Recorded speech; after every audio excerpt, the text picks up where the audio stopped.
अस्सलामुअलैकुम व्यूअर्स, क्या हाल है आपका। उम्मीद है आप सब खैरियत से होंगे। आज हम जो टॉपिक जो है वो बेटा डिस्कस करने जा रहे हैं वो हमारे पास है फंक्शन का। CIEs के सिलेबस में फंक्शन जो है रिलेटिवली एक छोटा टॉपिक है। इसकी वेटेज जो है वो तकरीबन आलमोस्ट जो है सिलेबस में अबाउट 2% है। हम इसी के बारे में डिस्कस करेंगे आज। फंक्शन के टॉपिक को डिस्कस करने से पहले हमें जो है कुछ बुनियादी बात उसकी डिस्कस करनी है, जो कि है रिलेशन के बारे में। ये सारा सेटअप बोर्ड पे मैंने ऑलरेडी जो है वो आपके लिए किया हुआ है। अगर हम वर्ड रिलेशन को देखें, इट मीन्स ताल्लुक़। अब पूरी लाइफ के अंदर हमारा जो रोज़मर्रा की ज़िंदगी है, डेली लाइफ है, हमारे साथ बहुत सारी चीज़ें जो हैं रिलेटेड हैं।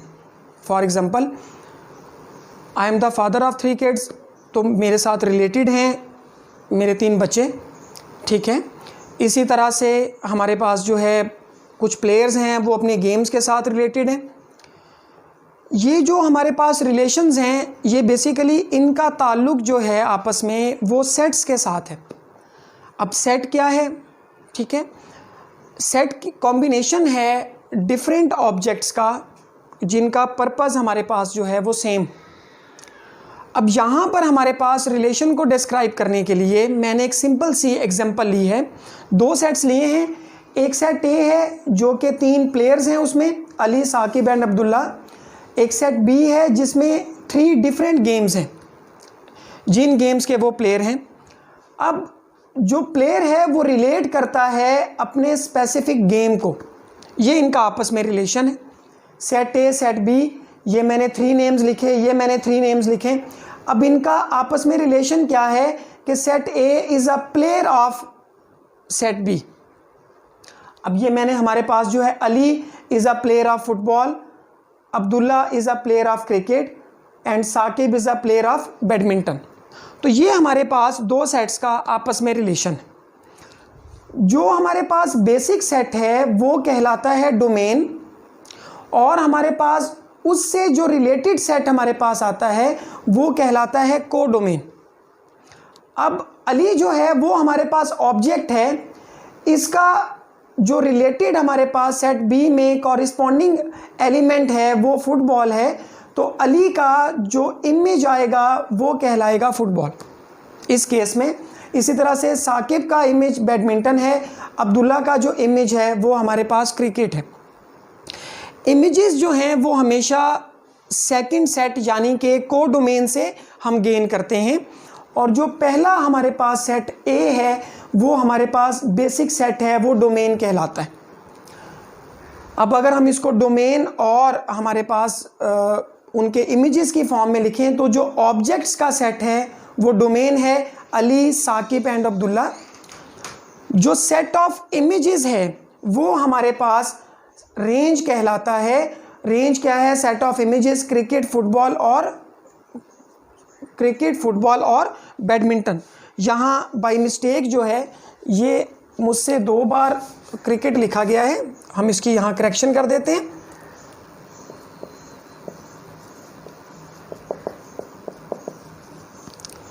अब जो सेट ऑफ इमेजेस है ये कोडोमेन के इक्वल भी हो सकता है। इसका मतलब ये है कि सेट ऑफ इमेज के अंदर, इमेजेस का सेट, उसमें कोडोमेन के तमाम एलिमेंट्स मौजूद हों, और ये पॉसिबिलिटी नहीं भी हो सकती है। अब देखें, there are so many games, सिर्फ ये 3 गेम्स ही तो नहीं हैं। एक्सपोज करते हैं सेकंड एग्जांपल को। हमारे पास जो है डिफरेंट गेम्स थी स्कूल में हो रही, तो कोई हमारे पास हमने रैंडमली 4 स्टूडेंट्स जो हैं, सरफराज, सैफ, मुसव्वर, आसिफ, हमने जो है सिलेक्ट कर लिए। इनसे हमने पूछा, उनकी विल पूछी कि वो कौन सी गेम जो है वो खेलना चाहते हैं। अब यहाँ से अगर हम देखें अगेन, ये हमारे पास सेट ए है, डोमेन है। सेट बी क्या है? गेम्स नेम है, ये उसकी कोडोमेन है। रिलेशन क्या है इनका कि Sarfaraz is a player of 1 of this game और maybe 2 of this game. ये रिलेशन हम यहाँ पर देखते हैं। Sarfaraz wants to play cricket, Saif जो है ये एनर्जेटिक हैं, ये चाहते हैं कि एक से ज़्यादा गेम में हम जो है पार्टिसिपेट करें। तो सैफ ने क्रिकेट और स्नूकर में जो है अपना नाम जो है वो लिखवा दिया है। Musawwar wants to play hockey because he is a fit person. माशाल्लाह घुटने इनके बहुत अच्छे हैं, बहुत तेज़ रनिंग करते हैं, तो ये समझते हैं कि ये हॉकी बहुत अच्छी खेल सकते हैं, इन्होंने हॉकी में अपना नाम लिखवा दिया है। Asif is a good player of badminton, he wants to play badminton. अब अगर हम इसको देखें तो डोमेन हमारे पास इस सेट में क्या आएगी, सरफराज, सैफ, मुसव्वर, आसिफ। हर एलिमेंट जो है डोमेन का वो यहाँ मौजूद है। रेंज जो है वो हमारे पास cricket, hockey, badminton and snooker. लेकिन को डोमेन में टेनिस भी अवेलेबल थी, लेकिन none of the student wants to play tennis, वो टेनिस नहीं खेलना चाह रहे। तो इसका मतलब क्या हुआ कि रेंज जो है इज़ नॉट इक्वल टू को डोमेन, दैट इज़ पॉसिबिलिटी, लेकिन रिलेशन हमारे पास मौजूद। तो ये दो डिफरेंट एग्जांपल्स दी हैं मैंने रिलेशन की। हमारा जो बेसिक टॉपिक है वो फंक्शन से रिलेटेड है। फंक्शन क्या है? फंक्शन बेसिकली एक रिलेशन है जिसके अंदर हर एलिमेंट जो है डोमेन का उसका एक यूनिक इमेज होता है को डोमेन में। अब ये मैंने हमारे पास सबसे इम्पॉर्टेंट जो है यूनिक का वर्ड है। Unique mean one and only one, कि सिर्फ एक ही इमेज आएगा। अब अगर हम इस एग्जांपल में देखें तो ये हमारे पास ये रिलेशन एक फंक्शन है। अली का, साकिब का, अब्दुल्ला का इमेजेस यहाँ मौजूद हैं और हर एलिमेंट का डोमेन में सिर्फ एक इमेज है। लेकिन अगर हम एग्जांपल 2 देखें, इसमें सरफराज का इमेज 1 है, सैफ हैज़ 2 इमेजेस। अब क्योंकि डोमेन के एक एलिमेंट के 2 इमेजेस हैं, इसका मतलब है ये एक रिलेशन तो है लेकिन फंक्शन की डेफिनेशन पे नहीं आता, तो that is not a function. इसका मतलब ये हुआ इस डेफिनेशन से a function must satisfy 2 conditions. पहली क्या है कि हर एलिमेंट जो है उसका इमेज होना ज़रूरी है, डोमेन के हर एलिमेंट का इमेज होना ज़रूरी है, ये पहली कंडीशन। सेकंड कंडीशन क्या है कि वो इमेज जो है वो सिर्फ एक ही हो। अगर एक एलिमेंट डोमेन का contains more than 1 images like this example, तो हम कहेंगे that is a relation but not a function. ये हमारे पास है। अब फंक्शन जो है लीनियर फंक्शन हो सकता है, इसका मतलब है जब हम वैल्यूज़ पुट करेंगे तो उसका जो ग्राफ स्केच होगा वो लाइन बनेगी। क्वाड्रेटिक फंक्शन हो सकता है, ठीक है। क्वाड्रेटिक फंक्शंस आप ऑलरेडी पढ़ चुके हैं, इनके ग्राफ्स पढ़ चुके हैं। इसका ग्राफ एक पैराबोला बनेगा, ठीक है। तो आज जो हमारा काम है फंक्शन की डेफिनेशन, इसको जज करना कि weather given relation is a function और नॉट। और उसके बाद हमारे पास D2 की एक्सरसाइज 7A है जिसमें हमारे पास एक फंक्शन जो है वो दिया जाता है f ऑफ x। इसको अगर हम रिलेट करेंगे इस फंक्शन को, ये हमारे पास a और ये b है, तो हम इसको यहाँ पर यूँ भी लिख सकते हैं। ये देखें, a हमारे पास क्या आएगा, is a function of b, ठीक है, कि b की वैल्यू अपनी मर्जी से पुट कर रहे हैं, तो ये हमारे पास a is a function of b, इस तरह से हम लिख सकते हैं। अब यहाँ अगर हम इसको इक्वेशंस की फॉर्म में आएँ तो हमारे पास सिलेबस में जो सबसे कॉमन जो चीज़ है, एक हमारे पास फंक्शन डिफ़ाइन कर दिया जाता है f of x is equal to x/2 + 3, और एक दूसरा फंक्शन है g ऑफ x 3/4x - 2। ये 2 डिफरेंट फंक्शंस हैं, ठीक है। अब हमारे पास मैंने इसमें क्वेश्चन नंबर 5 चूज़ किया है, इसका ए पार्ट है। 4th part, we have to find the value of 5 times f of -2 - 7 times g of -4। हम ये एक्सप्रेशन की वैल्यू जो है वो फाइंड करना चाहते हैं। इसको करने के लिए हम क्या करेंगे, तो इसका अच्छा क्राइटेरिया ये था कि हम पहले इस f ऑफ 2 की वैल्यू फाइंड कर लेते हैं और इसी तरह से g ऑफ -4 प्लेस कर लेते हैं, फाइंड आउट कर लें इनको। This means f of -2 will be equal to, so f of -2 का मतलब क्या है कि मुझे इस फंक्शन में x की जगह पर -2 प्लेस करना है। तो राइट हैंड साइड पर भी जहाँ जहाँ x मौजूद है, I have to replace that x by the given value -2। तो ये हमारे पास -2 जो है वो यहाँ प्लेस कर दिया जाएगा, -2/2 + 3 that will become -1, -1 + 3 that is equal to 2।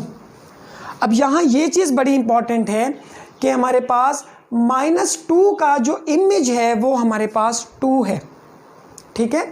इसी तरह से हम यहाँ पर g ऑफ -4 फाइंड कर लेते हैं। g ऑफ -4 हमारे पास क्या होगा, 3/4 टाइम्स।